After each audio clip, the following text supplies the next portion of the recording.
Medyo nagmukha na naman akong homeless, pero okay lang. Ang importante, nakarating tayo. And ito yung cat figurine. Oh my God, ang daming umak. Hindi ko alam kung saan sila galing. So, hindi siya mahugot ng diretsong ganun dahil medyo nasa pinaka-gilid na itong ref. And I think itong last yung pinaka-outrageous talaga sa kanila. Gold medalist. Magdadala ako ng konting mga gamit sa bagong unit today. Hassle lang kasi medyo umuulan sa labas. Pero ayan lang yung dadalhin ko. Hindi rin sila ganun kabigat. Mga hinugot ko lang dito sa drawer yung mga eh. Oh my God, nag-struggle ako ng konti kasi medyo lumakas yung ulan and I think marami nga rin akong binitbit. Nagmukha na naman akong, asan ba? Siyempre yung maleta na naman at saka yung reusable bag. Medyo nagmukha na naman akong homeless pero okay lang yan. Ang importante, nakarating tayo. And, ang sakit sa balikat na to. Pero iwanan ko lang muna to dito dahil meron akong i-meet na pinagbilaniran ng figurine.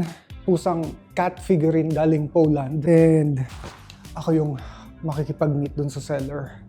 Nakasalubong ko sa elevator yung kapitbahay namin, yung nasa katabing pinto lang talaga. And 2005 pa daw sila nakatira dito.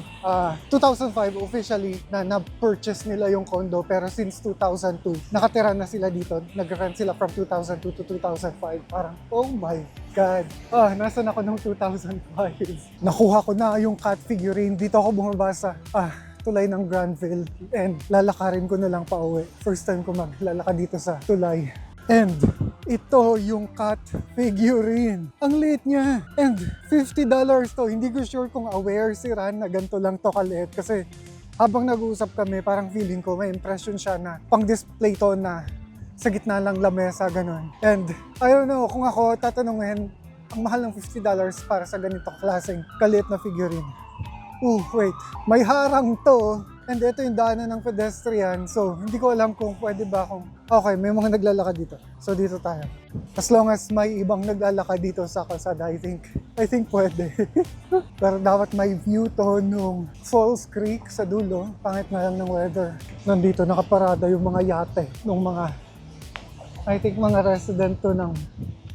dyan sa Falls Creek area. Kasi ito Granville to, so para siyang maliit na island, tapos parang karamihan dyan mga mall lang or shopping area. Dito sa BC, sa Canada, mahilig sila maglagay ng mga bench or mga upuan kung saan maganda yung view. And maraming nakaka-appreciate nun. Ako na-enjoy ko yung ganun kasi parang meron kang magandang spot na makakapag-relax ka habang nakatingin sa magandang view. Pero may mga ganito rin sila na hindi ko mag-gets bakit dito natin ilalagay sa kalsada. And marami yan sa buong kahabaan nitong Granville na natulay, may ganun sila. Pero maganda naman talaga yung view, ayan. Maganda yan, lalo na pag sunny day. Ngayon hindi Oh my God, ang daming umak. Hindi ko alam kung saan sila galing.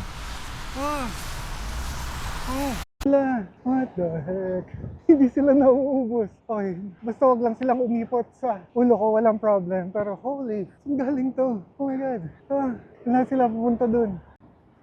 Merong H-Mart dito sa kabilang kanto, malapit sa condo. Gusto kong tingnan kung may mabibili ba kami doon kasi after ko dito sa condo magayos, siguro mga alas 9 or alas 10 na kami makakauwi. So feeling ko may oven naman.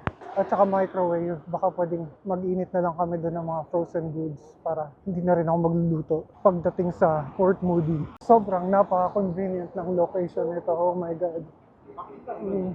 Pasok tayo sa loob. Medyo mahal yung mga apple nila, $6.99. Weird. Pero okay lang, let's go. Wala silang nung mga instant na frozen na imo-microwave na lang. Siguro sa Save-On lang talaga maraming ganun. Pero wala dito. So, I don't know.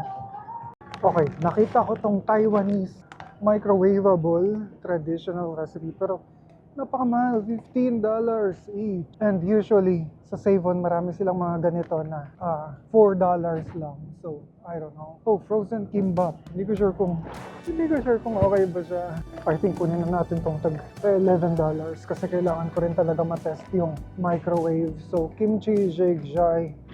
Kimchi jjigae. Holy, ay bahala na. Hindi naman siguro ito abot ng $20 pero let's go.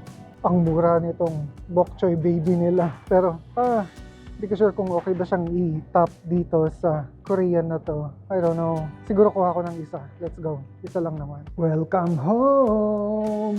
Diyan ka muna. Oh my God. Nung nakaraan, request namin na ayusin nila yung ilaw na yan kasi hindi siya gumagana, hindi siya nagto-turn on. And pumunta dito yung parang electrician nila and ganito sila magbigay ng update dito via card. Pero ang nakalagay dito, gumagana daw tong ilaw na to. As long as itong switch na to, switch number 1 and switch number 1 and switch number 2 naka-turn on. So, hindi ko alam kung ano yung logic nun na kailangan dalawa yung switch na naka-turn on para mag-turn on siya. Hindi pwedeng isa lang. Pero, I don't know. So, yun na, ganun na talaga siya. Wala namang kaso as long as nagto-turn on siya. Nilagyan din namin ng layout yung sahig para alam na namin kung saan ilalagay yung sofa. So, nandito siya. Ganito yung exact na measurement ng sofa na kinuha namin. And then, media console nandito. Tapos, lamp. And then, nandito yung TV. So, yeah, okay. Tapos dito sa area na to, since masyado nang masikip kung maglalagay pa kami ng dining table, isang maliit na table na lang na kasing height nitong counter and kasing laki lang rin ng counter. Tapos dalawang high chair and yun na yun. Yun na yung lamesa namin. Nakabili na rin kami sa IKEA ng shoe stand. Well, hindi siya shoe stand. Parang mga multi-purpose siya na rack, ganyan. Pero ginamit na lang namin for the shoes. And okay naman siya. Kasya yung tatlong pares ng sapatos. I think kasya yung tatlong pares ng sapatos. Kasi, well, yeah, medyo alanganin. Kasi malalaki tong mga nasa pinakataas. Pero pag halimbawa regular size lang ng sapatos, I think kasya yung tatlong pares. And ganyan na lang muna yan. Nakabili na rin kami ng, well, konting pares lang naman ng kutsara tinidor. Sa IKEA lang rin to. And I think, yeah, tiga-apat na peraso lang sila. Pwede na yan. Bibili na lang kami ng divider para pwede silang i-segregate dito sa drawer. Bumili na rin kami ng plato. Bumili na rin kami ng coffee maker, French press. And mas malaki na siya. Good for, I think, 5 servings. Saan ko nilagay yung mga plato? I don't know dito yung mga plato. So, 2 pares nitong plato. Wala kaming planong bumili ng plato nun, pero gustong-gusto niya rin itong mga, gusto niya yung texture and handmade daw to from, well, binili namin tong IKEA pero made in Portugal daw siya. Pero ayun, may texture siya. Tapos kita niyo yung imperfection dun sa gilid niya. So, hindi siya perfect round kasi handmade, hindi AI. Well, I don't know. Yun lang yung meron kami for now. Okay, ilagay muna natin to sa fridge. So, officially, masusubukan na natin yung fridge. First time today na maglalagay kami ng something sa fridge. Piling ko tama siya dito. So hindi siya mahugot ng diretsong ganun dahil medyo nasa pinakagilid na tong ref and hindi mabukas ng diretso yung pinto niya. So nakaharang siya dito sa drawer. Pero okay lang. Walang kas. Lagay natin to sa freezer. Okay, at least yung drawer ng freezer nahihila siya ng diretso kasi napaka-inconvenient kung pati yung freezer hindi hihila ng diretso. Okay. So, kailangan ko nang mag-unpack. Kailangan ko i-unpack yung mga nilagay ko dito para may balik sila sa Port Moody and then lalagyan ko ulit and then dadalhin ko ulit dito. Tapos yan. Tapos ko na i-unpack lahat ng mga dinala ko dito today and may mga konting realization ako ngayon. So, dito sa CR, ang konti lang ng sabitan niya. So, kahit dito sa likod ng pinto, wala siyang sabitan. So, yung mga towel, ito lang. So, parang kasya lang isang towel. And wala nang ibang paglalagyan. So, I think kailangan namin bumili ng parang, I don't know, may konting space pa naman dito na maliit. I think kasya dyan yung maliit na, I don't know, storage na pwedeng pagsabitan ng towel at saka ng kung ano-ano. Tapos, I think kailangan namin ng dresser pa sa baba nitong wardrobe o nung cabinet kasi although ayan, malaki siya pero marami kaming mga damit na hindi naman namin hinahangar, nakatupi lang. So, although pwedeng kasya lahat ng mga damit namin na nakahangar, I don't think na okay lang ilagay dito sa mataas yung mga nakatupi. So I think bibili na lang kami ng mumurahin na pwedeng ilagay dito sa baba tapos doon namin lalagay yung mga tupiin namin. Hay lang and uwi na ako ngayon ng Port Moody dahil gusto ni Ran matulog na after nung French class niya kasi may meeting siya tomorrow morning. And feeling ko kapag dito kami nag-dinner, parang mas matatagalan kami makauwi. So, kailangan ko nang maunang umuwi. Medyo marami pa akong hahakutin dito sa mga gamit namin dito sa Port Moody. Well, ayan, isang buong balandra pa sila dito sa top ng drawer. Pero dito sa baba, konti na lang yung gamit dito.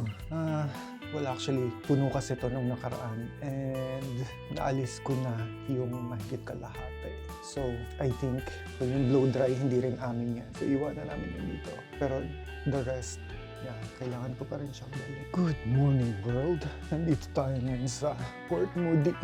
Buksan ko lang yung bintana para meron tayong extra light dahil madilim kapag halimbawa yung ilaw lang dito sa loob dahil wala rin tong kwarto na to, walang ilaw sa kisame. I think hindi uso dito yung ilaw sa mga kisame. Umorder si Ran ng bagong, so hindi talaga yung TV, parang monitor lang siya. Ngayon umorder siya ng TV na may frame, yung frame na pang painting. And dumating today yung mga sample ng frame kasi hindi pa siya nakakapili ng frame na gusto niya. Bale, 65-inch to na TV.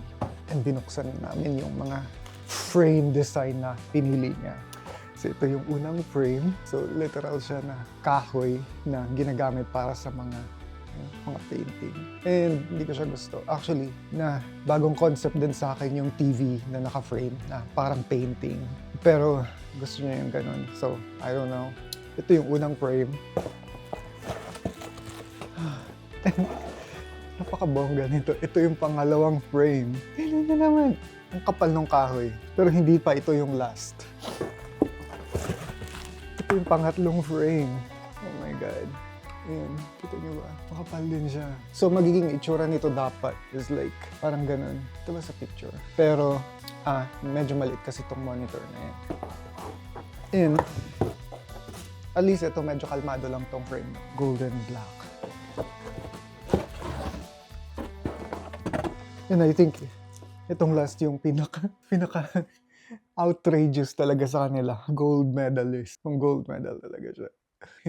So, ang itsura daw dapat nito kapag nalagay na sa TV, ganito. So, deco frames, TV, and ganito yung magiging itsura ng TV. So, super flat ng TV screen na gagamitin para dito. Pero ngayon ko lang nakita yung concept. I mean, parang, nga naman, baka pwedeng gawing parang painting yung TV kapag hindi siya ginagamit. So yung TV, magfa-flash siya ng parang screensaver ng painting. Tapos naka-frame siya na ganyan, which is totally new concept. Pero yeah, I think it will look good. I don't know. Anyways, ayun na lang muna for today's vlog. Sobrang na-appreciate ko kayo if pinanood nyo to hanggang dulo. Kita-kits ulit next vlog. Bye.